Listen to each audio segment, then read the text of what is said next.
On est pratiquement bravo, dans les temps pour écouter Bertrand Ducax.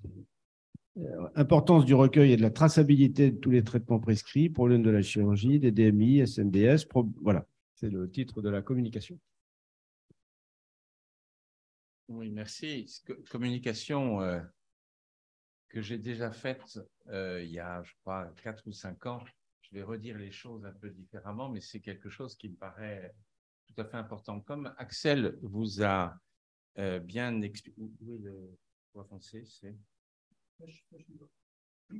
Comme Axel vous a bien expliqué, dans le SNDS, il n'y a que les traitements remboursés. Alors, quand on regarde un peu les 3 classes de traitements, médicaments, chirurgie, IDMI, vous savez que les médicaments, il n'y a pas un médicament qui arrive sur le marché sans qu'il y ait un code spécifique qui le repère jusqu'à sa forme galénique.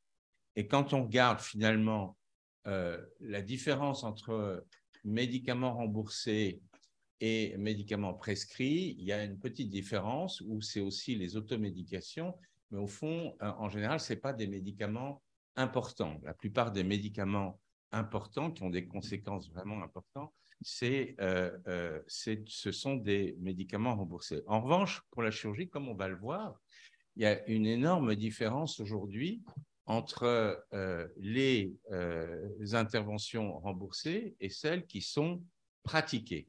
Et c'est ce point d'interrogation et ce rouge dont on va parler. Et pour les DMI, la situation est un peu différente, mais quand même de même nature. Si je reprends un peu le parcours très schématique d'une technique chirurgicale, on peut dire qu'il y a au fond 3 phases. Il y a une première phase qui est une phase de recherche-développement qui arrive en général soit à un brevet, soit des premières publications d'efficacité, soit quand il s'agit d'une technique qui fait appel à un dispositif médical et une mise sur le marché. Et à partir de ce moment-là, légalement, cette technique peut être diffusée et prescrite à des patients, réalisée. Les actes peuvent être réalisés en France. Et puis, il y a une deuxième phase en France, c'est très spécifique à la France. Il y a une deuxième phase qui va être souvent longue, qui va, dans les processus actuels, durer quelquefois plusieurs années, pour que l'HAS donne son avis, et ce n'est que si l'avis de l'HAS est positif qu'un code arrive. Donc, pendant cette deuxième phase, qu'est-ce qui se passe? Un énorme trou noir. Un énorme trou noir. Un énorme trou noir sur lequel on n'a aucune information, aucune traçabilité. Death Valley, ils appellent ça les Américains. Le Death Valley, ils appellent ça. Et moi, je me dis, le jour où il va y avoir un accident, un problème, le jour où finalement la population va s'apercevoir que l'État n'est pas en capacité d'assurer la traçabilité de ces techniques nouvelles qui, précisément, parce qu'elles sont nouvelles, devraient faire l'objet d'un suivi, d'une traçabilité particulière, eh bien, ça risque de faire quand même un sacré scandale. Alors, c'est quoi la solution? La solution, faire autrement, c'est de découpler la description du tarif. C'est de dire, on fait dans un premier temps un code descriptif, et puis après, on fera un code avec un tarif. Ce n'est pas nouveau. C'était même la première conseil qui a été mis en exergue par le rapport Prieur-Porthos en 1997. Ce rapport, c'est quand le Premier ministre de l'époque a demandé qu'on abandonne la NGAP, qui était la nomenclature générale des actes professionnels, pour inventer une nouvelle nomenclature. Il a demandé à Porthos et Prieur de faire un rapport et de nous expliquer pourquoi est-ce que la NGAP était devenue obsolète et qu'est-ce qu'il fallait faire pour la nouvelle nomenclature. La première recommandation de ce rapport de 1997, c'est celle-là. C'est qu'il fallait définir clairement la responsabilité du suivi de la CCM, qui était un des enjeux majeurs de la réforme. La distinction nette entre la fonction d'actualisation des libellés et la tarification semble être une condition de bonne actualisation de la nouvelle nomenclature. 97, je vous rappelle. pour l'actualisation, la hiérarchisation des libellés, l'inscription des actes nouveaux, le retrait des actes obsolètes, la primauté doit être accordée aux enjeux techniques et scientifiques plus qu'aux considérations financières. Écrit en 1997. Alors, aujourd'hui, est-ce que déjà, techniquement, c'est possible de faire en sorte que dans notre système informatique national, est-ce qu'on est en capacité technique de créer des codes descriptifs? C'est-à-dire de demander qu'un demandeur légitime demande à l'ATIH la construction d'un code, que ce code soit intégré dans la CCM que vous utilisez tous, que ce codage de l'intervention soit donc réalisé dans les établissements au travers du PMSI, que ce code remonte à l'ATIH par le PMSI et intègre le SNDS. Car encore une fois, on voit bien que pour le SNDS, ce serait quand même, vous avez vu la formidable puissance du SNDS, d'avoir très rapidement dans le SNDS l'identification de toutes ces techniques nouvelles serait pour nous, vous l'avez vu illustré par ce que nous a montré Patrick, vous voyez la force, l'avantage, la rapidité que nous aurions pour mieux connaître l'efficience de ces nouvelles techniques. Est-ce que ce système marche? Oui, il marche complètement. Il est totalement opérationnel. Et nous avons deux exemples. C'est depuis donc 2018, je crois, c'est la création de codes descriptifs. Et pour reprendre l'exemple emblématique de la robotique, il a fallu, première prostatectomie robot assisté 2001, création d'un code descriptif 2018. Comment? Ben vous voyez, en ajoutant un digit qui existe dans la structure de la CCM depuis la construction de la CCM, un digit permettant de distinguer ce qui est fait sans robot assistant et ce qui est fait par robot assistant. Il y a une autre modalité, François l'a évoqué, c'est le forfait innovation qui permet aussi de créer des codes descriptifs non tarifants. Donc oui, la chaîne technique existe. Alors pourquoi ce n'est pas fait? Ben pour une raison assez simple, c'est qu'il y a une règle en France qui dit que si on avait des codes descriptifs, eh bien, ça favoriserait la diffusion d'une technique et qu'il ne faut pas faire de code descriptif parce que ce n'est pas bien. On est le seul pays à faire comme ça. Et c'est tellement vrai que ça a été inscrit dans la loi par l'article L162.1.7 du Code de sécurité sociale qui dit qu'un acte doit être obligatoirement inscrit à la CCM pour être codé. Et qu'en l'absence de libellé, eh bien, on n'a pas le droit de faire des assimilations. Ça, c'est le Code de sécurité sociale. Mais vous avez le Code de santé publique. Et vous savez tous que la réalité est différente. Le Code de santé publique, qu'est-ce qu'il dit? Il dit que chaque responsable d'unité médicale, en particulier chaque chirurgien, est garant de l'exhaustivité, de la qualité de la formation qu'il transmet pour le traitement aux médecins dignes. Et vous savez tous qu'il n'y a pas un médecin digne qui vous autorise à sortir du bloc opératoire sans coder un acte chirurgical. Donc, comment on fait? Eh bien, tous, vous faites non pas de l'assimilation, mais de la substitution, parce que c'est la vraie vie. Et je suis un des rares experts aux tribunaux chargés de ces problèmes-là. Et quand j'explique aux juges, quand je mets les deux, code de santé publique et code de sécurité sociale, et que je leur explique qu'en plus, le budget des établissements dépend du codage, et que c'est impossible pour nous de ne pas coder, et bien, sous réserve que le code de substitution soit cohérent, à chaque fois, le juge me donne raison, évidemment. Donc, on est dans une situation ubuesque que tout le monde connaît, mais pour l'instant, rien ne bouge. Si je prends par exemple les prostatectomies, vous avez vu que Patrick a été obligé de retrouver par les établissements qui font du robot. Imaginez qu'en 2001, il y a un code descriptif, eh bien, Patrick aurait eu 70 000 interventions identifiées de prostatectomie assistée par robot qu'il aurait pu comparer à ce qui a été fait par laparoscopie. Aujourd'hui, tout est, enfin, jusqu'en 2018, tout était confondu, source donc totalement opaque et perte d'informations. Alors maintenant, quels seraient les bénéfices à faire en sorte qu'on ait un code descriptif précoce en attendant un code tarifant? Pour le patient, c'est évident. Et c'est l'inverse qui est extrêmement choquant. Comment est-ce qu'on peut considérer que des patients soient opérés sans qu'il y ait la moindre traçabilité nationale de l'intervention qu'ils ont subie? Très sincèrement, moi, ça me choque profondément. Je trouve ça strictement anormal. Donc, pour le patient, c'est évident. Traçabilité, sécurité. Pour la HAS, pour la Haute Autorité de Santé, on l'a vu.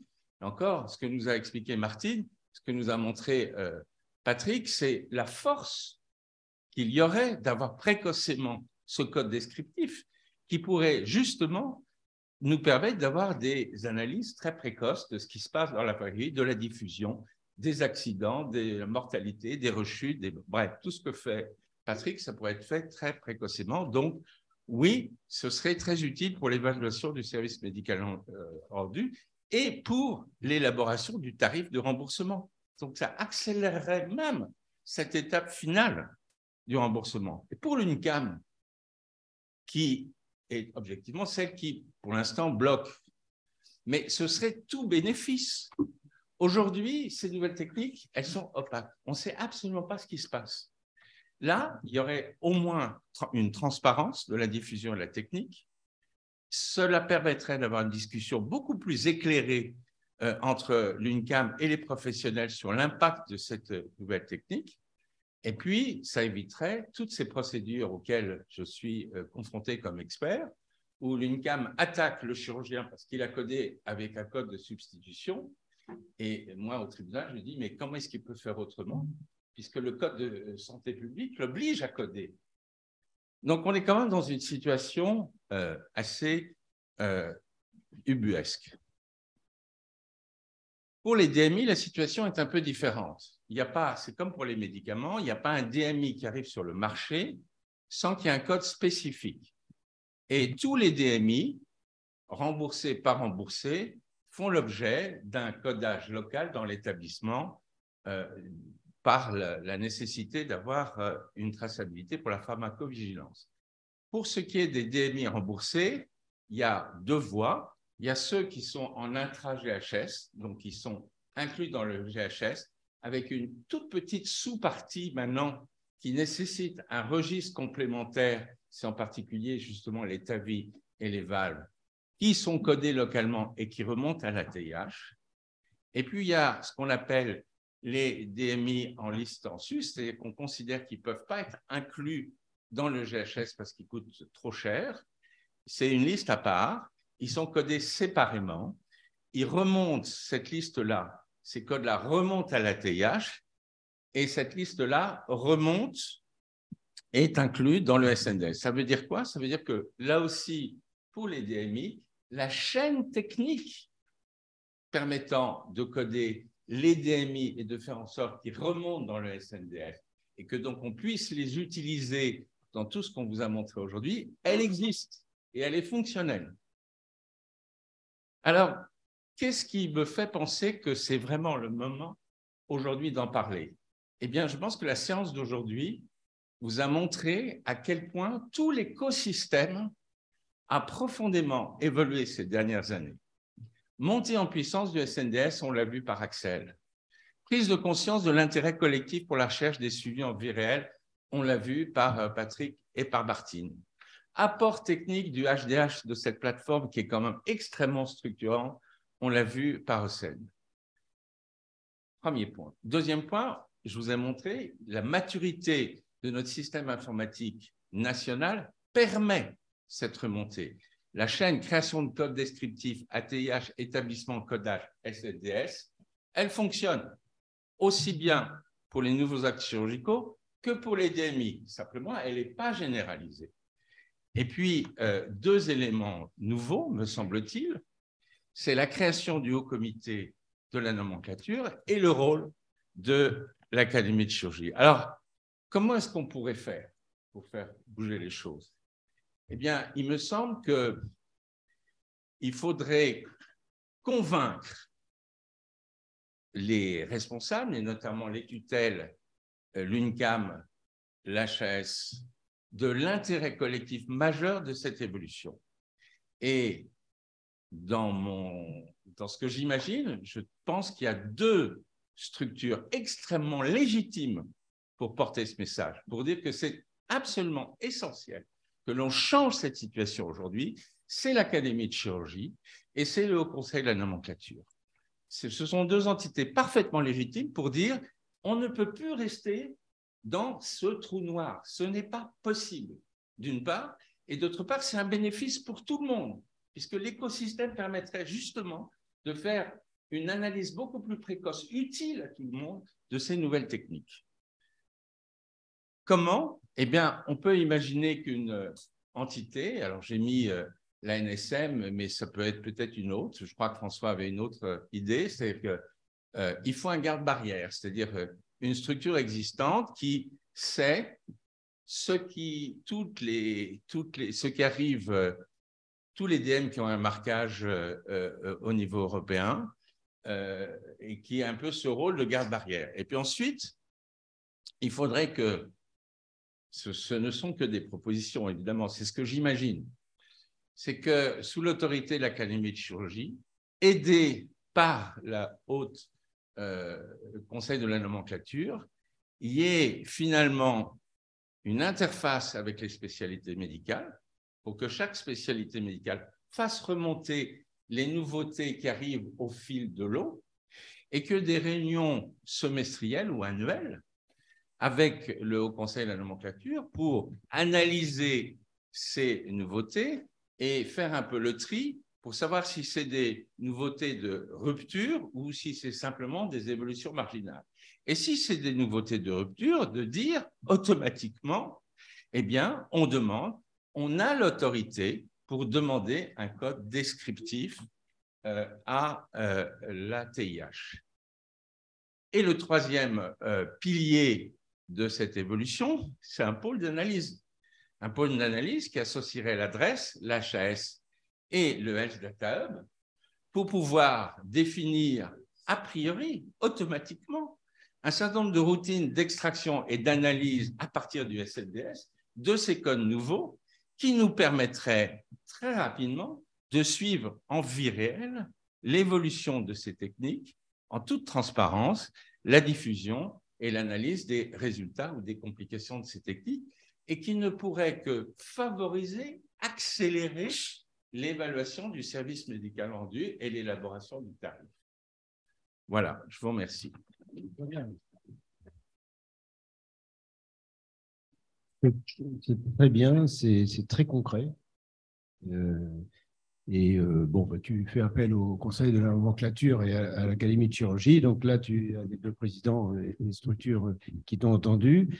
Je trouve que de demander une forme d'arbitrage de la ANSM est probablement une bonne solution parce que, bon, d'un côté, ça protège le patient, ce qui est essentiel devant toute nouveauté. Ça doit être la première de nos préoccupations. Mais aussi, ça protège sans doute indirectement le chirurgien qui va utiliser la technique dans un cadre qui sera juridiquement défini. Et peut-être que lorsque le juge te donne raison sur le traitement substitutif, c'est une forme de jurisprudence. C'était ma première question. Enfin, tu n'as peut-être pas la réponse et on n'a peut-être pas les compétences ici pour donner. Et à partir du moment où il y a eu un jugement qui a tenu compte de cet état de fait de contradiction entre deux éléments législatifs, est-ce que ça ne fait pas jurisprudence? En tout cas, c'est une question qui pourrait se poser. Non, parce que c'est à chaque fois un cas particulier. Ce que je regarde, c'est si le code de substitution est cohérent. Il y a eu des situations où le code de substitution n'était pas du tout cohérent par rapport à l'intervention, où derrière, il y avait quand même une volonté de… Bon. Mais à partir du moment… Donc, c'est du cas par cas. Mais à partir du moment où le code de substitution, où j'explique que le code de substitution, il est cohérent, pour l'instant, les tribunaux m'ont toujours donné raison et c'est une évidence.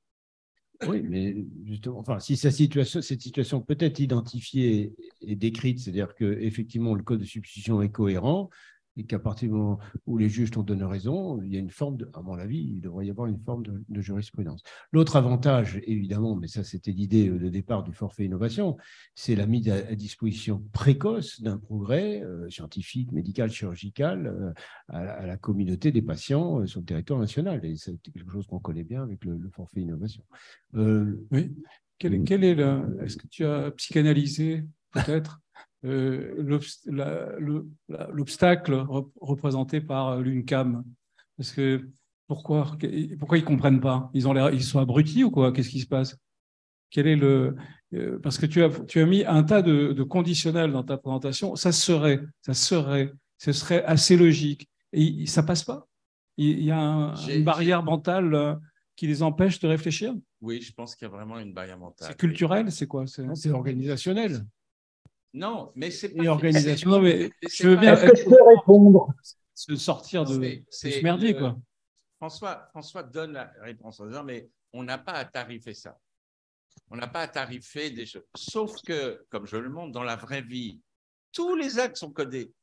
Donc, ils sont de toute façon tarifés. Donc ils sont tarifés. Tu les mets devant l'évidence, c'est l'évidence. Bon, j'ai expliqué ça à plusieurs reprises. Pardon, je ne peux pas faire une conversation particulière. Non, on va donner la parole donc à Jacques Meurette, là, qui demande la parole. Jacques. Oui, je demande la parole parce que, effectivement, j'avais vu Bertrand il y a longtemps. Et c'est vrai que le problème fondamental, c'est que la CCM donne un code à un acte à partir du moment où la HAS a donné un avis. Et l'avis de la HAS n'est pas un avis pour réaliser ou non cet acte, c'est un avis concernant le remboursement. Et c'est simplement à partir de ce moment-là qu'il y a un code. Alors effectivement, entre le moment où l'acte apparaît et commence à être réalisé, comme l'a dit Bertrand, il y a effectivement un trou noir. Alors, il n'est pas tout à fait noir, c'est qu'il y a la possibilité des PHRC.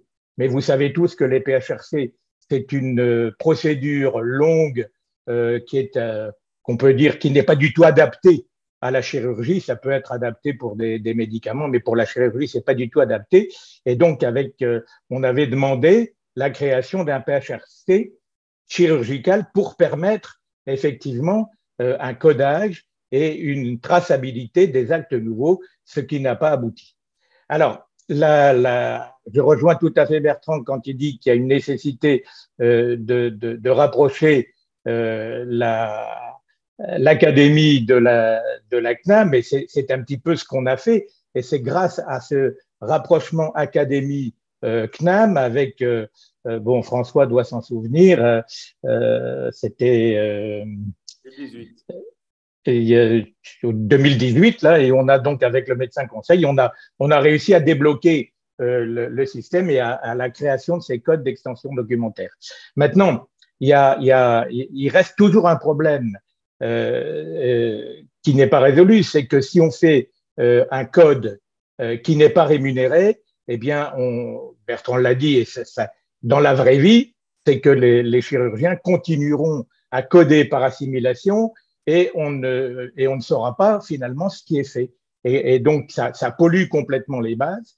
Et ce qu'il faut, donc, c'est trouver, et grâce au HCN, c'est trouver un code d'assimilation qui soit utilisable finalement et avec un code d'extension documentaire de manière à ce qu'on puisse rémunérer l'acte qui est réalisé, qu'il puisse être réalisé, rémunérer d'une part cet acte et avec une traçabilité différente et donc pour que les chirurgiens puissent bénéficier du travail qu'ils font et qu'on puisse distinguer grâce à un code qui serait le même, mais avec un code d'extension documentaire qui permettrait de voir un petit peu ce qu'il fait, comme on l'a fait pour les robots en chirurgie, quoi. Voilà. Donc la CNAM évolue. Donc moi je ne suis pas, je suis toujours un peu intermédiaire entre l'académie et la CNAM. Et donc on a une réunion prévue prochainement avec Gilles Bontemps pour étudier un petit peu comment la CNAM peut intervenir avec le HCN sur ces sujets. Oui, mais la codification, c'est Pascal Richman, la codification transitoire existe Bon, François l'a évoqué, mais elle existait déjà dans le forfait innovation, avec nécessité d'une étude. C'est peut-être même la façon la plus simple, parce qu'il y a la question de l'étude médico-économique. Elle ne peut pas être faite a priori, cette étude médico-économique, dès le départ. Il faut quand même qu'il y ait un certain temps d'observation des traitements, que ces traitements soient valorisés, fassent l'objet de rétribution, c'est évident pour qu'ils puissent se développer. Mais à un moment donné, pour que un chiffrage puisse être fait par la CNAM pour le remboursement définitif, il faut que dans l'intervalle, il y ait eu la place, le temps d'une étude médico-économique. Et je pense que là, le forfait innovation a toute sa valeur. J'ai l'impression qu'il y a de plus en plus de forfaits innovation qui sont mis à jour. Oui, il y a Hubert et il y a François. En dehors de la responsabilité vis-à-vis des patients, comme l'a très bien souligné Bertrand Lucas, ce qui intéresse les chirurgiens, c'est pas tant la tarification que l'accès, la reconnaissance des nouvelles opérations. Parce que des opérations, ils en font, ils les codent. Bon. Et ce qu'ils veulent, c'est surtout dans un premier temps, la traçabilité des opérations pour pouvoir permettre des évaluations qui aboutiront à une tarification. Oui, alors, la situation actuellement, quelle est-elle? L'exemple, il est excellent pour le robot. On ne peut pas faire tracer une opération faite par le robot sans qu'elle soit, sans qu'on clique sur avec ou sans robot. C'est ce qui a permis les résultats pour la prostate. La CNAM, elle trace actuellement 53 interventions par robot. Nous, on aimerait bien. En viscéral, on a 19 opérations qui sont tracées. Ben, on aimerait bien avoir un retour. Pas tellement pour que ça soit tarifé, mais pour savoir ce que ça donne. Et surtout, là, on est en pleine période de réforme de la nomenclature. Alors, je vous donne un exemple. En viscéral, on a déjà 19 actes tracés. Vous pensez bien que les collègues, ils utilisent le robot pour tout un tas d'autres actes. Donc, l'ACTAM, elle va voir arriver, si l'HCN l'accepte, probablement 150 actes en viscéral par robot. Donc, comme dit l'autre, il va falloir s'organiser. Et donc, moi, je dis à mes collègues, ces actes robotiques, l'important, ce n'est pas qu'ils vous soient payés, c'est qu'ils vous soient tracés. Et qu'à partir du moment où ils seront tracés, ils pourront être évalués. Et à terme, si c'est valable, ils seront tarifés. Mais tu as complètement raison. C'est pour ça que dans mon trépied de solutions que j'envisage, j'insiste bien sur pourquoi l'écosystème aujourd'hui me semble mûr et sur la troisième partie, c'est-à-dire le pôle technique. Je veux dire que ça ne sert à pas grand-chose d'avoir un acte descriptif s'il reste perdu quelque part. D'où l'idée d'un acte précoce descriptif et d'avoir, après une réflexion DRESS, HAS, HDH, et ce qui est important évidemment, pour que immédiatement il y ait un certain nombre de traitements de routine, quand je dis en toute transparence, c'est pour les patients, pour les sociétés savantes, pour le payeur, pour que immédiatement il y ait un certain nombre d'analyses qui soient faites et qui seraient utiles à tout le monde. Mais on est absolument d'accord là-dessus, et je suis d'accord avec la remarque d'Hubert, mais il faut quand même qu'il y ait une tarification, parce qu'il y a un acteur qu'il ne faut pas oublier, c'est les établissements. Il faut qu'il y ait un GHS spécifique. Oui. Parce que dans les établissements, il y a des innovations qui coûtent très cher. Mais Pascal, aujourd'hui, toutes ces interventions sont payées. Donc je dis, on rend transparent la réalité d'aujourd'hui. Toutes ces interventions sont payées. Il n'y en a pas une qui n'est pas. C'est pour ça que j'ai parlé de psychanalyse. Il faut mettre de la lumière dans le noir. Rendre transparent aujourd'hui. Il y a 2-3 éléments qui font penser que ça va bouger parce que, en effet, tout ce qui est fait est payé parce que tout ce qui est fait et qui ne correspond pas à la CCM exacte est fait par assimilation ou substitution, mais c'est payé de toute façon. Donc ça existe déjà. D'autre part, on commence à avoir des notions chiffrées puisque chaque CNP est en train de nous remonter les actes manquants. Donc, ce n'est pas les actes innovants, mais c'est les actes manquants et notamment tous ceux par Célio, par robot, qui sont actuellement faits régulièrement et qui ne sont pas encore inscrits à la nomenclature. Il y a même encore des actes par Célio qui ne sont pas inscrits dans la nomenclature. Donc, mais ils sont tous payés, parce que ceux qui n'existent pas, ils sont par voie ouverte, mais que des par voie ouverte alors qu'ils sont faits par Célio. Donc, ça, déjà, c'est un fait. Et la CNAM le sait très bien, puisque c'est elle qui les paye.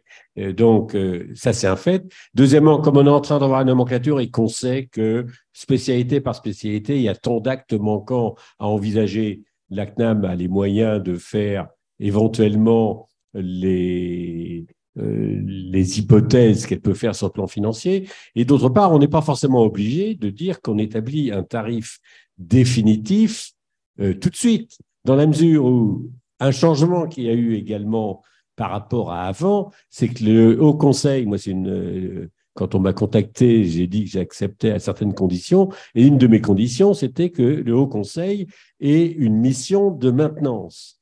C'est-à-dire que ça ne soit pas comme c'était fait en 2005, c'est-à-dire la CCM a été créée, et puis pendant 25 ans, rien n'a bougé, sauf tout le travail qu'a fait Jacques Meurette, pour les actes innovants qu'il a fait rentrer par la chape, etc. Mais sinon, il y a des actes qui sont intitulés comme il y a 25 ans, alors qu'ils ont complètement changé.